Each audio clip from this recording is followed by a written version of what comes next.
ലോക ചരിത്രത്തിൽ ആസിയ ബീവിയുടെ പേര് പോലും അല്ലാഹു സൂറത്തിന് വെച്ചിട്ടില്ല. സ്വർഗീയ സ്ത്രീകളുടെ നേതൃത്വമാകുന്ന മറിയം ബീവിയുടെ പേര് അല്ലാഹു നൽകുകയാണ്. ഇതൊരു സാദാസീത പെണ്ണല്ല. വമറിയമ ഇബ്നത ഇമ്രാനിനും ഹന്നത്തിനും മക്കളായി അല്ലാഹു കൊടുത്തതാകുന്ന തങ്കക്കനിയല്ലേ മറിയമേ. ആ മറിയം ഒരു സാദാസീത പെണ്ണല്ല. അഹ്സനത ഫറജഹ, അല്ലാഹ് ക്വാളിറ്റിയായി ഏറ്റവും എടുത്തു പറഞ്ഞത് ഒരു പെണ്ണിന് വേണ്ടുന്ന കന്യകത്വം കാത്ത് സംരക്ഷിച്ചവളാണ്. അഹ്സനത ഫറജഹ, ഹറാമായ തലത്തിലേക്ക് തന്റെ ശരീരത്തെ കൊണ്ടുപോകാത്ത പെണ്ണാണ്. അന്യരമായി മോശപ്പെട്ടതാകുന്ന പ്രവണത ആ പെണ്ണിൽ നിന്ന് ഉണ്ടായിട്ടേ ഇല്ല. ഉണ്ടാവാത്തത് ഉമ്മ ദുആയിരുന്നതാണ്. കുട്ടി ജനിച്ചപ്പോൾ തന്നെ എന്ത് ഇന്നി ഉഈദുഹാ ബിക വദുരിയതഹാ മിനശ് ശൈത്വാനിർ റജീം. നിന്നെയും നിന്റെ സന്താന പരമ്പരകളെയും അല്ലാഹു നിന്നെ തൊട്ട് കാവലത്തൊടുന്നു. ഇവളെയും ഇവരുടെ സന്താന പരമ്പരകളെയും ശപിക്കപ്പെട്ട പിശാചിനെ തൊട്ട് കാവൽ കൊടുക്കണേ. ഇന്ന് വരെ മക്കളെ പിടിച്ചിരുത്തിയിട്ട് അല്ലാഹു ഇവന് എല്ലാവിധ കാവൽ കൊടുക്കണേ, പിശാചിനെ തൊട്ട് ദ്വാരന്നിട്ടുണ്ട്. ഔദു ബില്ലാഹി മിനശ് ശൈത്വാനിർ റജീം എന്ന് മന്ത്രിച്ചിട്ടുണ്ട്. അത് ഓതിയാൽ തന്നെ നിന്റെ മേത്തുള്ള ശൈത്താൻ ആദ്യം ഇറങ്ങിപ്പോകും. അല്ലാഹു തൗഫീഖ് തരും. ശൈത്താൻ ഇരിക്കുന്നതുകൊണ്ട് ഇത് ഓതാൻ പറ്റാത്ത. നമ്മളിതൊന്നും ഇല്ല, ഇതിനൊന്നും ഇസ്ലാമികമല്ല എന്ന് കരുതിയിട്ട് നമ്മളിരിക്കുക. അതുകൊണ്ടെന്നാ എല്ലാ പൈശാചികതയിലേക്ക് മക്കൾ പോകും. കുട്ടികളെ പിശാചിൽ നിന്ന് പൈശാചികളിൽ നിന്ന് ഒഴിവാക്കിക്കൊണ്ടുള്ള ജീവിതം കൊടുക്കുക ഒരു രക്ഷിതാക്കളുടെ ഏറ്റവും വലിയ കടമയാണ്. അതാണ് കടമ. ഒന്നാമത്തെ കടമ അതാണ്. നമ്മളതൊന്നും പൂർത്തീകരിക്കുന്നില്ല. നമ്മളെല്ലാം ഇങ്ങനെ കൊടുക്കുക, കഴിക്കുക. എങ്ങനെ കുഴിമന്തി വേണോ, പിടിച്ചോ, കിഴിപൊറോട്ട വേണോ, ഇന്നാ നല്ല ഫ്രൂട്ട്സ് കഴിക്കും, വിറ്റാമിൻ ഉണ്ടോ, കഴിക്കുക, റാഹത്തായിട്ട് കഴിക്കുക, എല്ലാം കൊടുക്കുക. പൈശാചികയിൽ നിന്ന് ഒഴിവാക്കുക, അതാണ് ഏറ്റവും വലുത്. അല്ലാഹു തൗഫീഖ് നസീബാക്കുമാറാകട്ടെ. അത് കൊടുക്കാൻ പറ്റിയില്ല, എല്ലാം പോയി. ബാക്കി വിറ്റാമിൻ ഒന്നും കൊടുത്തിട്ടൊന്നും ഒരു കാര്യം. ഈ ആയത്ത് പഠിച്ചു വെച്ചു. ആലി ഇമ്രാൻ 36-ാമത്തെ വചനം, വഇന്നി ഉഈദുഹാ ബിക വദുരിയതഹാ മിനശ് ശൈത്വാനിർ റജീം.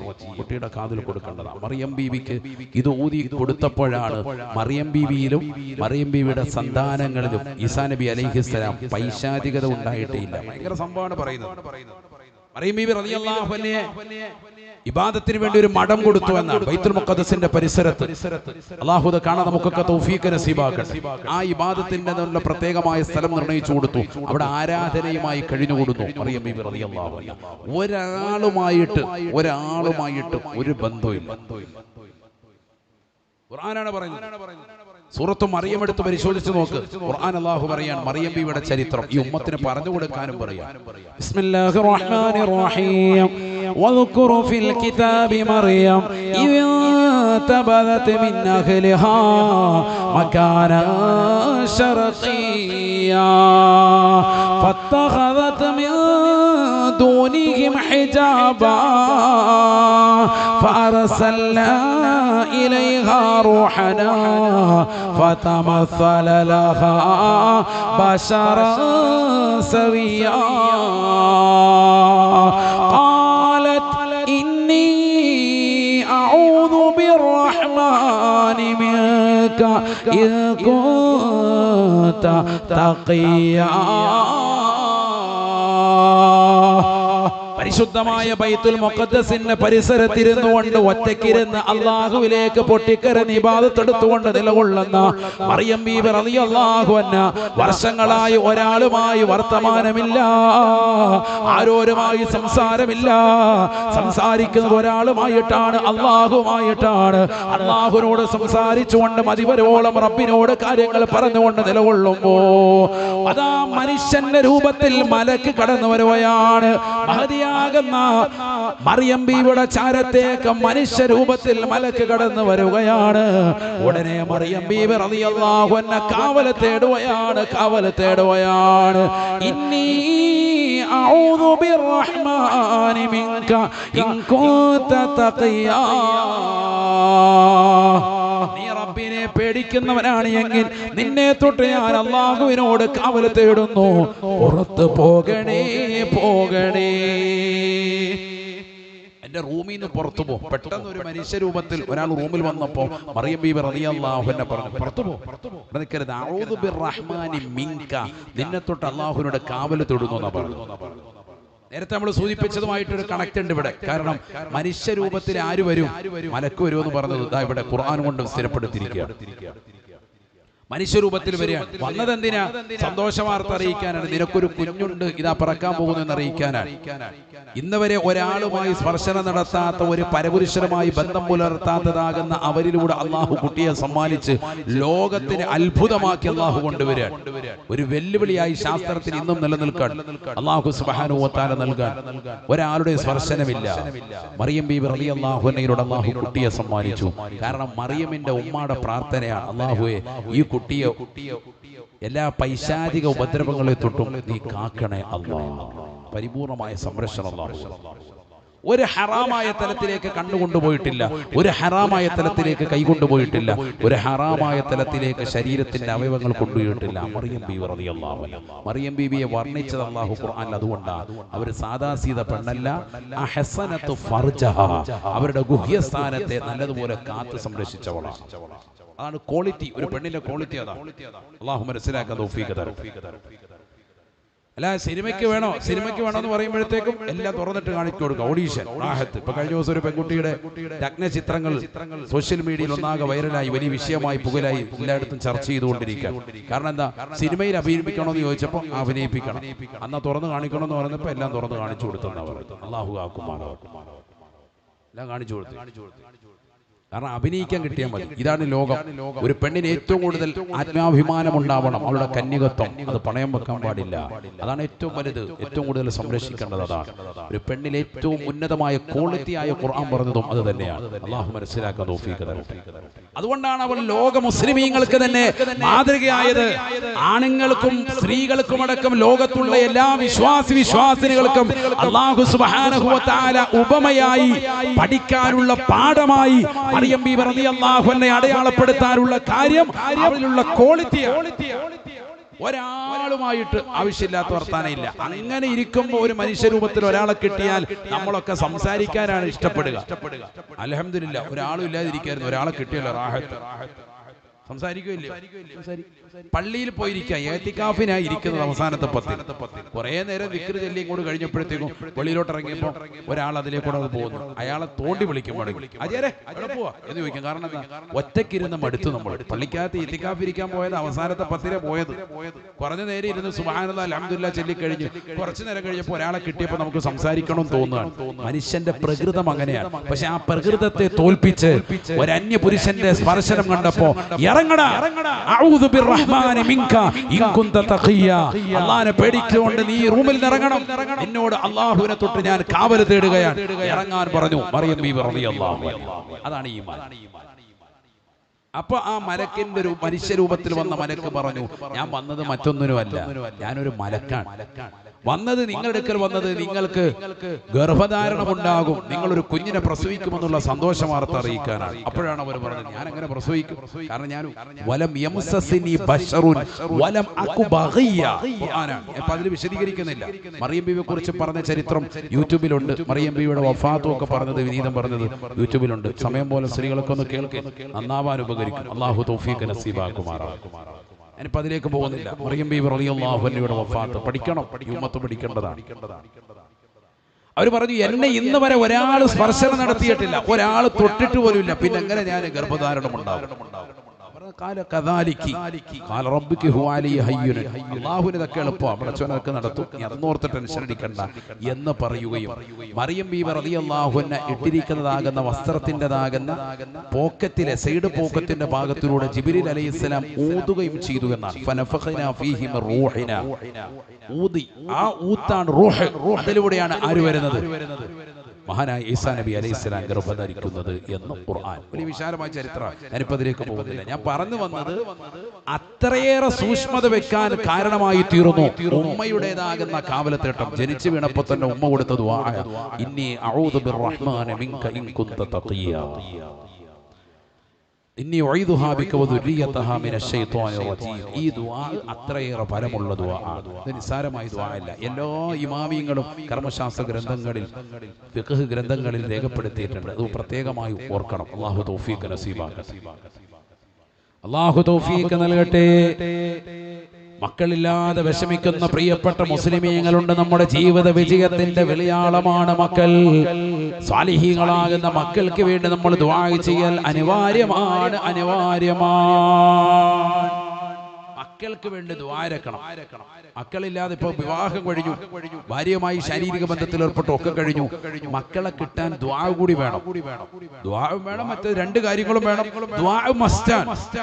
അതും ദ്വാ ചെയ്യുമ്പോൾ കുട്ടികളെ വേണമെന്നല്ല ദ്വാരക്കേണ്ടത്. പിന്നെ ദ്വാരക്കണം, സാലിഹായ ഒരു മകനെ എനിക്ക് തരണേ അല്ലാഹ്. അങ്ങനെ ദ്വാരക്കണം. സാലിഹായ കുട്ടിക്ക് വേണ്ടി ദ്വാരക്കണം. അത് ആണാവട്ടെ പെണ്ണാകട്ടെ. ദുആ ചെയ്യുമ്പോൾ എപ്പോഴും ശ്രദ്ധിക്കണം, സാലിഹീങ്ങളാകുന്ന മക്കളെ നൽകണേ അല്ലാഹ്. പലരും ദുആരക്കാൻ വേണ്ടി ലിസ്റ്റ് എഴുതി തരും. പലപ്പോഴും ദുആ ചെയ്യാൻ വേണ്ടി പലരും എഴുതുന്ന കമന്റുകളിൽ പെട്ടതാണ് കുട്ടികളുണ്ടാകും ദുആരക്കണം. 10 വർഷമായി 17 വർഷമായി. കുട്ടികളുണ്ടായിട്ട് കാര്യമില്ല. കുട്ടികളുണ്ടായി അവൻ നിന്റെ കഴുത്തെ പിടിക്കുന്ന കുട്ടിയാണെങ്കിൽ തീർന്നു. ഒരു കുട്ടി ഇപ്പൊ ഈ അടുത്ത് ഇപ്പൊ ജയിലിലേക്ക് പോകും, ഏകദേശം തീരുമാനമായി കിടക്കുക. അല്ലാണ്ടില്ലേ വെഞ്ഞാറമൂട്ടിൽ, അതും ഒരു കുട്ടിയാണ്. 5 പേരെ കൊലപ്പെടുത്തിയുള്ളൂ. പാവം പിടിച്ചവനാ, സാധു. അല്ലാഹു കാത്ത് സംരക്ഷിക്കട്ടെ. അതും ഒരു കുട്ടിയാണ്. കുട്ടി ജനിച്ചിട്ട് കാര്യമില്ല. കുട്ടി സാലിഹീങ്ങളാകുന്ന മക്കളായി മാറണം. അല്ലാഹു തൗഫീഖ് നസീബാക്കുമാറാവട്ടെ. അതുകൊണ്ട് എപ്പോഴും ദുആരക്കണം, അല്ലാഹു സാലിഹായ മക്കളെ തരണേ അല്ലാഹ്. എല്ലാ അംബിയാ മുർസലീങ്ങളും ദുആ ചെയ്ത ദുആ അതാണ്. റബ്ബി ഹബിലി മിനസ് സാലിഹീൻ. അല്ലാഹു സാലിഹായ സന്താനത്തെ നൽകണേ അല്ലാഹ്. ഇബ്രാഹിം നബി അലൈഹിസ്സലാം പ്രായാധിക സമയത്തും പടച്ച റബ്ബിനോട് ദുആ ചെയ്ത പ്രാർത്ഥനയാണ് റബ്ബി ഹബിലി മിനസ് സാലിഹീൻ. സാലിഹായ സന്താനത്തെ നൽകണേ അല്ലാഹ്. فبشرناه بغلام حليم. സഹിഷ്ണുതയുള്ള തഖ്വയുള്ളതാകുന്ന ഇസ്മായിൽ നബി അലൈഹിസ്സലാമിനെ അല്ലാഹു ഒരു പ്രവാചകനായ മകനെ തന്നെ നൽകുകയത്രേ. പരിശുദ്ധ ഖുർആൻ. എത്ര വാപ്പമാരാണ് മക്കൾ സാലിഹീങ്ങളായ മക്കൾക്ക് വേണ്ടി ദുആ ചെയ്യുന്നത്? എത്ര ഉമ്മമാരാണ് ദുആ ചെയ്യുന്നത്? ഗർഭധാരണ വേളയിൽ ഖുർആൻ ഓതാൻ കഴിയുന്ന ഉമ്മയല്ലേ 9 മാസത്തോളം അല്ലാഹു സുബ്ഹാനഹു വ തആല ശുദ്ധി നൽകിയ കാലയളവല്ലേ പ്രിയപ്പെട്ട ചെറുപ്പക്കാരി? എന്തേ നീ ഖുർആൻ ഓതാതെ പോയത്? ഗർഭധാരണ വേളയിൽ 9 മാസത്തിനിടയ്ക്ക് ഒരു അശുദ്ധിയുടെ ഘട്ടം പോലും അല്ലാഹു നിനക്ക് നൽകുന്നില്ല. ഖുർആൻ ഖത്മ തീർക്കാനുള്ള അവസരമാണ്. റമളാനിൽ പോലും ആഴ്ചയിൽ ഒരു ദിവസം അശുദ്ധി പറഞ്ഞിട്ട് അതിലെ ഉള്ളതാകുന്ന ഖുർആൻ ഓതലുകൾ മുടക്കി വെച്ചതാകുന്ന പെങ്ങളല്ലേ, ഇതാ 9 മാസം നിരന്തരമായി അല്ലാഹു നിനക്ക് ശുദ്ധിയുടെ ഘട്ടം തരുവയാണ്. ഖുർആൻ ഖത്മ തീർക്കണേ. ഖുർആൻ ഖത്മ തീർത്തുകൊണ്ട് ദുആ ചെയ്യണം. അല്ലാഹുവേ, എന്റെ ഉദരത്തിൽ ജനിക്കുന്നതാകുന്ന കുഞ്ഞ്, എനിക്ക് ജപിക്കുന്നതാകുന്ന പൊന്നുമോനാകട്ടെ പൊന്നുമോളാകട്ടെ, നീ സാലിഹാക്കണേ അല്ലാഹ്. ഈ ഖുർആൻ ഖത്മ അതിനു വേണ്ടി നിയ്യത്ത് ചെയ്യുന്നു അല്ലാഹ്. ആദരവായ പ്രവാചകൻ പറഞ്ഞില്ലയോ, അൽ ബൈത്തുല്ലദീ യഖറഉ ഫീൽ ഖുർആൻ യക്സുറു ഖൈറുഹു. വീട്ടിൽ ഖുർആൻ പാരായണം ചെയ്താൽ ആ വീട്ടിൽ ബറക്കത്ത് അധികരിക്കുമേ, ഖൈർ അധികരിക്കുമേ. ആ വീട്ടുകാർക്ക് വയത്തസിഉ അലാ അഹ്ലിഹി. ആ ഖുർആൻ ഓതുന്നതിന്റെ ബറക്കത്ത് കൊണ്ട് ആ കുടുംബത്തിൽ വിശാലത അല്ലാഹു നൽകുകയാ. ഈ കുട്ടി ജനിക്കുന്നതിലൂടെ സമ്പത്തിനും സന്താനത്തിനും അല്ലാഹു ബറക്കത്ത് നൽകുകയാണ്. വൽ ബൈത്തുല്ലദീ ലാ യഖറഉ ഫീഹിൽ ഖുർആൻ യഖില്ലു ഖൈറുഹു വയളീഖു അലാ അഹ്ലിഹി. പരിശുദ്ധമായ ഖുർആൻ വീട്ടിൽ പാരായണം ചെയ്യാത്തതായ ഏതൊരു വീടുണ്ടോ ആ വീട്ടിൽ ബറക്കത്തില്ല. ആ വീട്ടുകാർക്ക് എപ്പോഴും പ്രയാസമാ. സാമ്പത്തികമായ ഞെരുക്കമാണ്. ഞെരുക്കമാണ്. കുട്ടികൾ ജനിക്കുമ്പോൾ തന്നെ ഉമ്മയുടെ മനസ്സ് വിഷമിക്കുകയാണ്. വേണ്ട രീതിക്ക് പോഷകാഹാരങ്ങൾ കൊടുക്കാൻ പോലും ഇല്ലാത്ത ഒരു സാഹചര്യത്തിലാണല്ലോ ഈ കുഞ്ഞ് പിറക്കുന്നത്. അല്ലാ, ദുഃഖിച്ചിട്ട് കാര്യമില്ല പെങ്ങളെ. 9 മാസം ശുദ്ധിയുടെ ഘട്ടമായിരുന്നു. നീ ഖുർആൻ പാരായണം നടത്താത്തവളല്ലേ, ദിക്ർ ചെല്ലാത്തവളല്ലേ, അശുദ്ധിയുടെ ഘട്ടത്തിൽ പോലും ചെല്ലാൻ പറ്റിയിരുന്ന സ്വലാത്തിനെ അവഗണിച്ചവളല്ലേ. അല്ലാഹുവിന്റെ റസൂൽ നിന്റെ ജീവിതത്തിൽ ഖൈറിന് വേണ്ടി ദുആ ചെയ്യുമോ? നിന്റെ ജീവിതത്തിൽ ബറക്കത്ത് ഉണ്ടാവുകയില്ല. ഖുർആൻ ഓതുന്ന ഒരു വീട്ടിൽ എല്ലാ ബറക്കത്തും അധികരിക്കും. അല്ലാഹു തൗഫീഖ് തരട്ടെ. അപ്പൊ ഗർഭധാരണ വേളയിൽ ഖുർആൻ ധാരാളം ഓതണം. ഇന്നിപ്പോ ശാസ്ത്രം തന്നെ പറയുന്നുണ്ട്, ഗർഭധാരണ വേളയിൽ പെണ്ണ് ഏറ്റവും കൂടുതൽ എന്തുമായിട്ടാണ് ബന്ധപ്പെട്ടത്? പൊക്കിൾ കൂടി ബന്ധമാണ്. ഈ കുട്ടി ജനിക്കുമ്പോൾ അതൊക്കെ കാണിച്ചുകൊണ്ടിരിക്കും. അല്ലാഹു ആക്കുമാറാവട്ടെ. ശാസ്ത്രം അംഗീകരിച്ചു. ഹദീസിൽ പറയുമ്പോ, വിസർദാരിസുകൾ പറയുമ്പോ, സഹാബത്ത് പറയുമ്പോ, ഉലമാക്കൾ പറയുമ്പോ നിസ്സാരപ്പെടുത്തിയിരുന്നവർക്ക് ഇനി ശാസ്ത്രം പറഞ്ഞിട്ടെങ്കിലും ശ്രദ്ധിക്കും. അല്ലാഹു നമ്മളെ കാക്കുമാറാവട്ടെ. ശരിക്കും ശ്രദ്ധിച്ചോ? ഗർഭധാരണ വേള കുട്ടിയുമായിട്ട് നല്ല കണക്ഷനാ, പൊക്കിൾ കൂടി ബന്ധമാണ്. ആ ബന്ധം അത് മുറിച്ചു മാറ്റുമ്പോഴാണ് ഇതിലൊക്കെ പ്രശ്നം വരുന്നത്, അല്ലേ? അത് പുറത്തോട്ട് വന്നു കഴിയുമ്പോൾ മുറിച്ചു മാറ്റപ്പെടും. അപ്പൊ ആ ബന്ധം നിലനിർത്താൻ വേണ്ടി, ആത്മീയമായി നിലനിർത്താൻ നിങ്ങൾ പരിശ്രമിക്കുക. എപ്പോഴും ദിക്ർ ചൊല്ലിക്കൊണ്ടിരിക്കുക, എപ്പോഴും സലാത്ത് ചൊല്ലിക്കൊണ്ടിരിക്കുക. അതുകൊണ്ടാണ് ആ സമയത്ത് ഭാര്യയും ഭർത്താവും വഴക്കടിക്കരുതെന്ന് വരെ പറയുന്നത്. കാരണം കൂടുതൽ വഴക്കും പ്രശ്നമൊക്കെ ഉണ്ടാക്കുന്നത് ഇത് കുട്ടിയിൽ പ്രതിഫലിക്കും. താന്തോന്നിയായി വളരും, തെമ്മാടിയായി വളരും, ഇവൻ പറഞ്ഞാൽ അനുസരിക്കാത്തവനായി മാറും, കുരുത്തം കെട്ടവനായിട്ട് മാറും. ഭാര്യയും ഭർത്താവും എപ്പോഴും സ്നേഹം പകരുക, ഭാര്യയ്ക്ക് കരുതൽ കൊടുക്കുക. ആപ്പിൾ, ഓറഞ്ചും മുന്തിരിയും കോഴി പൊറാട്ട ഇതൊക്കെ കൊടുത്തിട്ട് ഇരുത്തണമെന്നല്ല ഈ പറഞ്ഞതിനർത്ഥം. ഭക്ഷണമൊക്കെ വേണം, പ്രോട്ടീൻ വേണം, നല്ല ഭക്ഷണം കൊടുക്കണം, ഭാര്യയെ നോക്കണം, കെയർ ചെയ്യണം. അതൊക്കെ പരിശുദ്ധ ഇസ്ലാമിൽപ്പെട്ടതാണ്. ഏറ്റവും വലിയ കൂലിയുള്ള കാര്യമാണ്. അല്ലാഹു തൗഫീഖ് നൽകുമാറാവട്ടെ. ഹദീസിലുണ്ട്, ദീനാറുൻ അൻഫഖതുഹു അലാ സബീലില്ലാഹി വദീനാറുൻ അൻഫഖതുഹു അലാ റഖബത്തിൻ വദീനാറുൻ അൻഫഖതുഹു അലാ അഹ്ലിക അഅലമുഹാ അജ്റൻ അല്ലദീ അൻഫഖതുഹു അലാ അഹ്ലിക. സയ്യിദുനാ റസൂലുള്ളാഹി, നീ അള്ളാഹുവിന്റെ മാർഗത്തിൽ കൊടുത്തതാകുന്ന സമ്പത്ത്, നീ ഒരു അടിമയെ മോചിപ്പിക്കാൻ വേണ്ടി കൊടുത്ത സമ്പത്ത്, നീ അള്ളാഹുവിന്റെ സംതൃപ്തി കരഗതമാക്കാൻ സ്വന്തം കുടുംബത്തിന് വേണ്ടി കൊടുത്ത സമ്പത്ത്, ഏറ്റവും വലിയ കൂലി നിന്റെ കുടുംബത്തെ നോക്കാൻ വേണ്ടി നീ ചെലവഴിച്ച സമ്പത്താണെന്ന് സയ്യിദുനാ റസൂലുള്ളാഹി. ഹദീസ് ഏറ്റവും വലിയ കൂലിയാണ്. അതുകൊണ്ട് കുടുംബത്തെ നോക്കാതിരിക്കണ്ട. ചില ആളുകൾ അങ്ങനെയുണ്ട്, ഭാര്യയൊന്നും മൈൻഡ് ചെയ്യൂല. പെണ്ണുങ്ങൾ ഇവിടെ ഒന്നുമില്ല, കിട്ടാനുമില്ല, ഒന്നുമില്ല. പിന്നെ അവര് തോന്നിയതുപോലെ ഹറാമായ തലത്തിലൊക്കെ ജീവിക്കാൻ. പെണ്ണുങ്ങളൊക്കെ ഇപ്പൊ ഇന്ന് യൂട്യൂബ് ചാനൽ തുടങ്ങിയിരിക്കുക. ഒറ്റക്കാലിൽ നിൽക്കണമെന്നാ പറയുന്നത്. ഭർത്താവിന്റെ കാലും കൂടെ കൂട്ടിച്ചേർക്കാൻ പറ്റുന്നില്ല, ഒറ്റക്കാലിൽ നിൽക്കണം. അള്ളാഹു നമ്മളെ കാത്ത് സംരക്ഷിക്കണം. അവസാനം ഏതെങ്കിലും പരിധിക്കാലി പോകാതിരുന്നാൽ കൊള്ളാം. അള്ളാഹു നമ്മളെ കാത്ത് സംരക്ഷിക്കണം. ഭർത്താവിന്റെ വരുമാനം കൂടി കൂട്ടി യോജിപ്പിക്കാൻ പറ്റുന്നില്ല ഉസ്താദെ. അതുകൊണ്ട് എല്ലാവരും ഒറ്റക്കാലിൽ നിൽക്കാൻ ശ്രമിക്കുക. മിക്ക പെണ്ണുങ്ങളും ഈ ഒറ്റക്കാലിൽ കുറച്ചാളും കൂടി നിന്ന് കഴിയുമ്പോൾ പിന്നെ ഭർത്താവിന് വേണ്ട, ഈ മൂന്നാം കാലിനെ വേഗം മാറ്റിയേക്കാം. അടുത്ത വേറൊരുത്തനെ ഒരു കാലിനെ കൂട്ടാം, പിന്നെ വേറൊരുത്തനുമായിട്ട് പ്രണയവും. അള്ളാഹു നമ്മളെ കാക്കട്ടെ. ഇന്ന് അധികം നടക്കുന്ന സംഗതിയാണ്. അതുകൊണ്ട് കുടുംബ ബന്ധങ്ങൾക്ക് വിള്ളലുണ്ടാവാതിരിക്കാൻ ശ്രദ്ധിക്കുക. ഭർത്താവ് ഭാര്യയെ കൂടുതൽ കെയർ ചെയ്യുക, അവരുടെ കാര്യങ്ങൾ ശ്രദ്ധിക്കുക. നിങ്ങൾ ഏറ്റവും ചെലവഴിക്കുന്ന സമ്പത്ത്, നിങ്ങൾ ഈ വീട്ടിൽ കൊണ്ടുപോയി കൊടുക്കുന്നതാകുന്ന പാലാകട്ടെ, അരിയാകട്ടെ, പഴവർഗ്ഗങ്ങളാകട്ടെ, സാധന സാമഗ്രികളാകട്ടെ, ഇതിനൊക്കെ വലിയ കൂലിയാണ്, വലിയ കൂലിയാണ്. പരിശുദ്ധ ഇസ്ലാം പഠിപ്പിക്കണം, ഇതൊരു നിസ്സാര കാര്യമല്ല. എന്നല്ല, നീ അങ്ങനെ കൊടുത്തിട്ടില്ല എങ്കിൽ ഏറ്റവും വലിയ പാപിയാണ്. ഹദീസ് ഉണ്ടല്ലോ. അപ്പൊ അതിലേക്കൊന്നും പോകുന്നില്ല, മറ്റൊരു വിഷയമാണ്. قال رسول الله صلى الله عليه وسلم, നബിയനാ റസൂലുള്ളാഹി സ്വല്ലല്ലാഹു അലൈഹി വസല്ലം തങ്ങൾ പറയുകയാണ്, കഫാ ബിൽ മർഇ ഫമാ അയ്യുദയ്യ മയഖൂത്ത്. ചെലവ് കൊടുക്കേണ്ടവർക്ക് ചെലവ് കൊടുക്കാതെ, സ്വന്തം ഭാര്യ മക്കളുടെ കാര്യങ്ങൾ പരിഗണിക്കാതെ ഒറ്റയ്ക്ക് തിന്നു കുടിച്ച് നടക്കുന്ന ഭർത്താക്കന്മാരില്ലേ, ഏറ്റവും വലിയ പാപിയാണ്. ഏറ്റവും വലിയ കുറ്റമാണ് നീ ചെയ്യുന്നത്. അല്ലാഹു കാക്കുമാറാവട്ടെ. എവിടുന്ന് വരിക? ഞാൻ അവിടെ നല്ല ജംസം ഹോട്ടലിൽ പോയി മട്ടൻ ബിരിയാണി മണത്തി പെണ്ണുങ്ങളെ മണത്തിട്ട് കൈ റാഹത്തായിട്ട്. ഇന്ന് ഇന്ന പള്ളിയിൽ പോയി കയറുന്നു, ആലങ്കോട് പള്ളി. അവിടെ നല്ല ബിരിയാണി ആയിരുന്നു, റാഹത്ത്. എന്നിട്ട് നോമ്പ് തുറന്നു വന്നിട്ട് കൊണ്ടുവന്ന് കൈ മണത്തിച്ചു പോകുക, പെണ്ണുങ്ങൾക്ക് മണപ്പിക്കുക.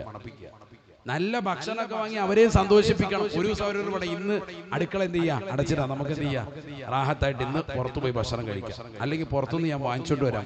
കടയിൽ പോയാൽ പിന്നെ നമ്മൾ തറാവിയൊക്കെ മുടങ്ങുമെങ്കിൽ വാങ്ങിച്ചോണ്ട് വരാം. അങ്ങനെ പുറത്തുനിന്ന് നല്ല റാഹത്ത് നല്ല ഭക്ഷണം, അജിനാമോട്ടൊന്നും ചേരാത്ത നല്ലൊരു ഫുഡൊക്കെ കൊണ്ടുവന്ന് വീട്ടിൽ കൊണ്ടു കൊടുക്കും. അപ്പൊ വീട്ടുകാർ നല്ല സന്തോഷിക്കും. കഴിച്ചു കഴിയുമ്പോൾ അവർ പറയും നാളെ മുതൽ ഇങ്ങനെ ആയിക്കോട്ടെ എന്ന് പറയും. അങ്ങനത്തെ പെണ്ണുങ്ങളെ കിട്ടിയിരിക്കുന്നത്. അല്ലാഹു സാലിഹീങ്ങൾ ചേർക്കട്ടെ. നാളെ ഇങ്ങനെ ആയിക്കോട്ടെ എന്ന് പറയും, കടയിൽ നിന്ന് വാങ്ങിച്ചോന്ന് പറയും. അല്ലാഹു നമ്മളെ സാലിഹീങ്ങളെ ചേർക്കട്ടെ. ഒരു ദിവസം അങ്ങനെ ചെയ്യാം, വലിയ സന്തോഷമാണ് അവർക്ക്. കാരണം ഏറ്റവും വലിയ സന്തോഷം ഈ ഇട്ടിരിക്കുന്ന പാത്രങ്ങൾ കഴുകണ്ടല്ലോ. മറ്റേത് ഇഷ്ടംപോലെ പാത്രങ്ങളുണ്ടാവും. കഴിച്ചു കഴിഞ്ഞാൽ മക്കൾ കഴിച്ചത്, അത് കഴിച്ചത്, പാചകം വെച്ചത്, ഇതൊക്കെ ഒന്ന് കഴുകി ശുദ്ധീകരിക്കാൻ പോലും ഭർത്താവ് സഹായിക്കുന്നില്ല എങ്കിൽ പിന്നെ ഭാര്യമാര് പിന്നെ എപ്പോഴും പ്രയാസം തന്നെയാണ് മാനസികമായി. അതൊക്കെ ഒന്ന് സഹകരിച്ചു കൊടുക്കാം. ഒരുപാട് നിന്നില്ലെങ്കിലും ഒരു 10 മിനിറ്റെങ്കിലും അടുക്കളയിൽ അസറിന് ശേഷം ഒന്ന് കയറിയിട്ട് അവരെ ഒന്ന് സഹായിക്കാൻ വേണ്ടി ശ്രമിക്കുക. അതൊക്കെ ഭാര്യയുമായിട്ടുള്ള സ്നേഹബന്ധം ഊട്ടി ഉറപ്പിക്കാൻ ചാൻസ് ഉണ്ട്, കൂടുതലായി വരും. എന്നല്ല അവർ മറ്റൊരാളെ പിന്നെ പ്രണയിക്കാനോ ഇഷ്ടപ്പെടാനോ താല്പര്യപ്പെടാനോ ഒരിക്കലും പോകുകയുമില്ല. ഇതിനൊക്കെ സമയം നമ്മൾ കണ്ടെത്തണം. ഒരു 10 മിനിറ്റ് മൊബൈൽ സ്വിച്ച് ഓഫ് ചെയ്ത് വെച്ചിട്ട് അങ്ങോട്ട് കയറിയാൽ മതി. മൊബൈലാണല്ലോ എല്ലാത്തിന്റെയും വില്ലൻ. ഇതിന്റെ പുറകെ തോണ്ടിക്കളിക്കുന്ന സമയം മതി നിന്റെ കുടുംബത്തോടൊപ്പം നീ ചെലവഴിക്കാൻ. അള്ളാഹു കുടുംബജീവിതത്തിൽ ബറക്കത്ത് നൽകട്ടെ. അപ്പോൾ ഒളിച്ചോട്ടങ്ങൾ ഇല്ലാതാകും. സ്നേഹബന്ധങ്ങൾക്ക് മൂല്യം കൽപ്പിക്കണം. അള്ളാഹു തൗഫീഖ് നസീബാക്കുമാറാവട്ടെ. അള്ളാഹു തൗഫീഖ് നൽകട്ടെ. ഇനി അങ്ങോട്ട് ശ്രദ്ധിക്കേണ്ട മറ്റൊരു കാര്യം, ഈ കുട്ടി ജനിച്ച് 7-ന്റെ അന്ന് കുട്ടിക്ക് വേണ്ടി അറവ് നടത്തുകയാണ്, അഖീഖ നടത്തലാണ്. പ്രത്യേകം ശ്രദ്ധിക്കേണ്ട അമല. പലപ്പോഴും പല ആളുകൾ ആ വിഷയത്തിൽ അശ്രദ്ധരാണ്. അഖീഖ സുന്നത്താണ്, ശക്തിമത്തായ സുന്നത്താണ് നമ്മുടെ മദ്ഹബിൽ. കഴിവുള്ളവരാണത് ചെയ്യേണ്ടത്. കഴിവില്ലാത്ത ആളുകൾ അപ്പോൾ കഴിവായില്ല എങ്കിൽ പിന്നീട് മതി. കുട്ടി ജനിച്ച് 7-ന്, അന്ന് സാധിച്ചില്ലെങ്കിൽ 14-ന് 7-ന്റെ ഗുണിതമാണ് നോക്കേണ്ടത്. പിന്നെ അതിന് നോക്കേണ്ടത് അടുത്ത 21, അങ്ങനെ 7-ന്റെ ഗുണിതം. അത് പ്രായപൂർത്തി എത്തുന്നത് തരം വരെ വാപ്പയുടെ മേൽ കടമയാണ്.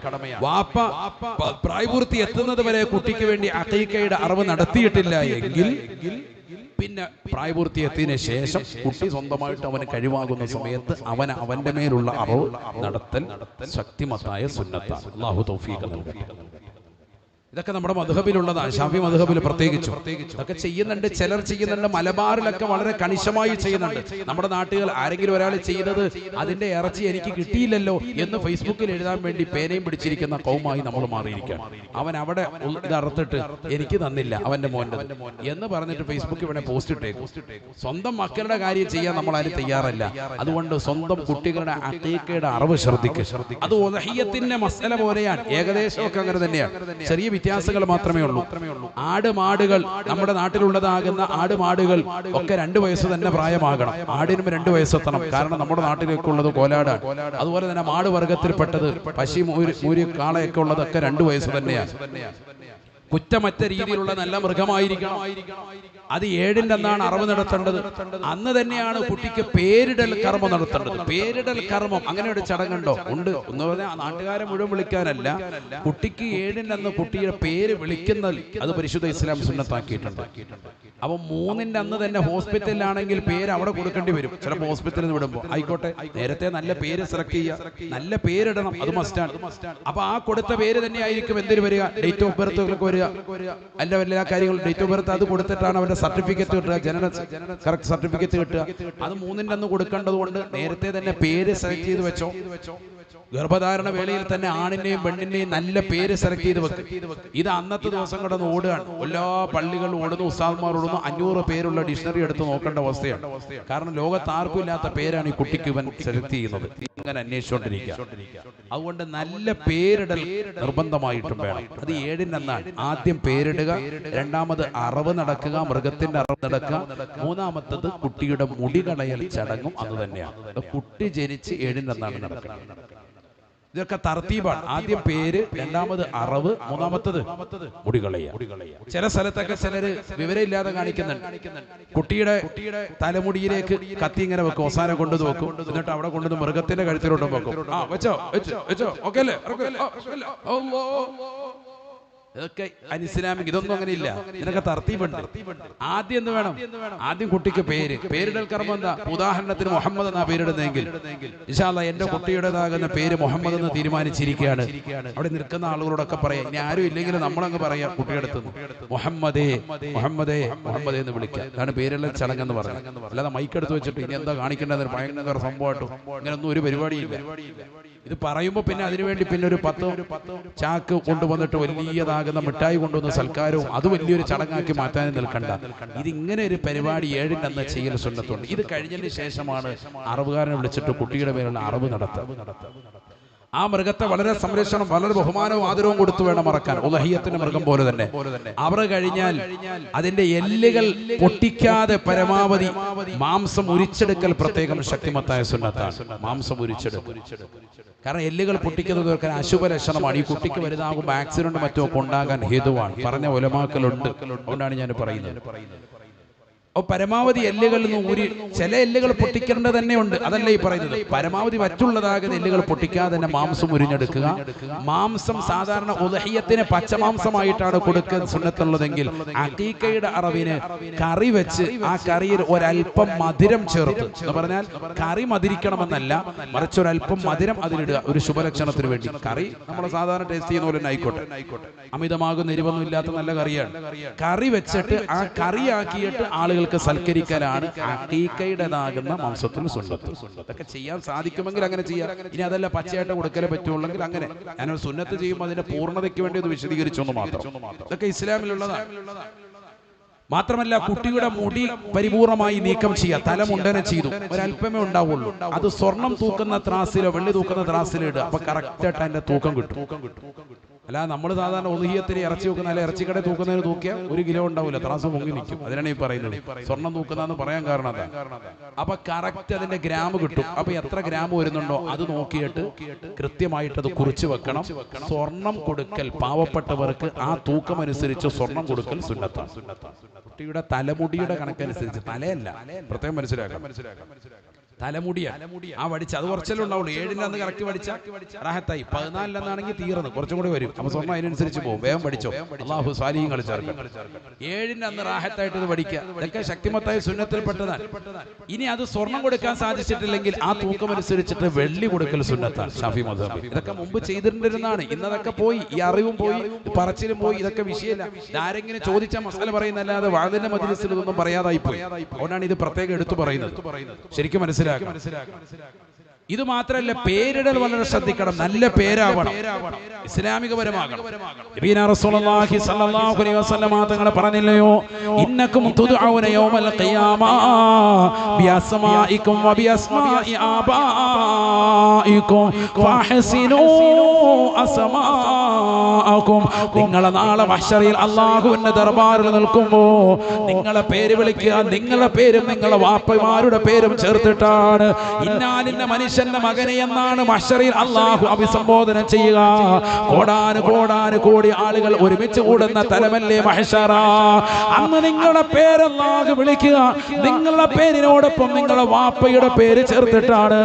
അതുകൊണ്ട് ഫഹ്സിനു അസ്മാഅകും, നിങ്ങളുടെ പേര് നന്നാക്കണേ എന്ന് ഹബീബ് മുഹമ്മദ് മുസ്തഫ ആദരവായ പ്രവാചകന് പറയുകയാണ്. അഹബ്ബുൽ അസ്മാഇ ഇലല്ലാഹ് അബ്ദുല്ലാഹി വ അബ്ദുറഹ്മാൻ. അല്ലാഹുവിന് ഏറ്റവും ഇഷ്ടമുള്ള പേര് എന്നറിയുമോ? പേര് ചോദിച്ച് അന്വേഷിച്ചുകൊണ്ട് വാട്സാപ്പ് ഗ്രൂപ്പ് ഉണ്ടാക്കിയിട്ട് അന്വേഷിച്ച് നടക്കേണ്ട പെങ്ങളെ. പാതിരാത്രി സമയത്ത് പേരിന്റെ ഡിക്ഷണറി നോക്കിക്കൊണ്ട് അർത്ഥതലങ്ങൾ ചോദിച്ച് ഗൂഗിൾ മാമനോട് ചോദിച്ചുകൊണ്ട് നീ രാപ്പകൽ അധ്വാനിക്കേണ്ടതില്ല. അഹബ്ബുൽ അസ്മാഇ ഇലല്ലാഹ് അബ്ദുല്ലാഹ് വ അബ്ദുറഹ്മാൻ. അല്ലാഹുവിനെ ഏറ്റവും ഇഷ്ടപ്പെട്ടതാകുന്ന പേര് അബ്ദുള്ള എന്ന പേരും അബ്ദുറഹ്മാൻ എന്ന പേരുമാണ് എന്ന് ഹബീബ് മുഹമ്മദ് മുസ്തഫ. ഈ 2 പേര് വരാൻ കാരണം, ഈ 2 പേരും ഇസ്തിംബാത്ത് ചെയ്തത്, പിടിച്ചെടുത്തത് ഖുർആനിൽ നിന്നാണ്. സൂറത്തുൽ ജിന്നിലൂടെ അല്ലാഹു പറയുകയാണ്, വഅന്നഹു ലമ്മാ ഖാമ അബ്ദുല്ലാഹ് യദ്ഉ കാനൂ യകൂനൂന അലൈഹി ലിബദാ. അബ്ദുള്ള എന്ന വാക്ക് സൂറത്തുൽ ജിന്നിലുണ്ട്. അതിൽ നിന്നാണ് അബ്ദുള്ള എന്ന പേര് നബി സല്ലല്ലാഹു അലൈഹി വസല്ലം എടുത്തു പറയാൻ കാരണം. അല്ലാഹു മനസ്സിലാക്കാൻ തൗഫീഖ് തരട്ടെ. അപ്പോൾ അബ്ദുറഹ്മാൻ അത് സൂറത്തുൽ ഇസ്രായിലുണ്ട്. ഖുലിദുല്ലാഹ് അവിദുർ റഹ്മാൻ അയ്യമ്മാ തദ്ഉ ഫലഹുൽ അസ്മാഉൽ ഹുസ്നാ. അബ്ദുറഹ്മാൻ അല്ലാഹുവിന് വലിയ ഇഷ്ടമുള്ള നാമങ്ങളാണ്. റഹ്മാനായ റബ്ബിന്റെ അടിമ, അല്ലാഹുവിന്റെ ദാസൻ, ഇതാണ് അതിന്റെ അർത്ഥം. നമ്മൾ ഇടാൻ തയ്യാറാകണം. നബി സല്ലല്ലാഹു അലൈഹി വസല്ലം വാപ്പാടെ പേരെന്താ? അബ്ദുള്ള. നമ്മൾ ഈ അടുത്തല്ലേ ആർക്കെങ്കിലും അബ്ദുള്ള എന്ന് പേരിട്ടിട്ടുണ്ടോ? ഒരു മഹ്ലൂക്കിനും ഇടൂല. അതൊന്നും വേണ്ട, അല്ലാഹ് എന്നുള്ള പേരൊന്നും വേണ്ട. നമുക്ക് തന്നെ ഈമാൻ പോയി. അല്ലാഹു നമ്മളെ കാക്കട്ടെ. അല്ലാഹുവേ, ഞങ്ങളെ നീ സാലിഹീങ്ങളെ ചേർക്കണേ അല്ലാഹ്. അമ്പിയാക്കളുടെ പേരുകൾ തിരഞ്ഞെടുക്കൽ പ്രത്യേകം സുന്നത്താണ്. മറിയം ബീവിയുടെ പേരിട്ട എത്രയോ ഉമ്മമാരുണ്ട്. മറിയം എന്ന് പറഞ്ഞാൽ ഹിബ്രു ഭാഷയിൽ അർത്ഥം ആബിദ എന്നാണ്. ആരാധിക്കുന്നവൾ, അല്ലാഹുവിനെ മുറിഞ്ഞ ആരാധന നിർവഹിക്കുന്നവളാണ് മറിയം ബീവി റളിയല്ലാഹു അൻഹാ. ആ പൊരുത്തം കിട്ടാൻ ആ പേരിട്ട മാഷാ അല്ലാഹ്, ഉറപ്പായിട്ടും അതിന്റെ ഒരു പൊരുത്തം ഉണ്ടാവും. പണ്ടൊക്കെ അതാണല്ലോ ഗർഭം ധരിച്ചിരുന്ന സഹോദരങ്ങൾ മറിയം ബീവിയുടെ സൂറത്ത് മറിയമോതും, മറിയം ബീവി അനുസ്മരിച്ചുകൊണ്ട്.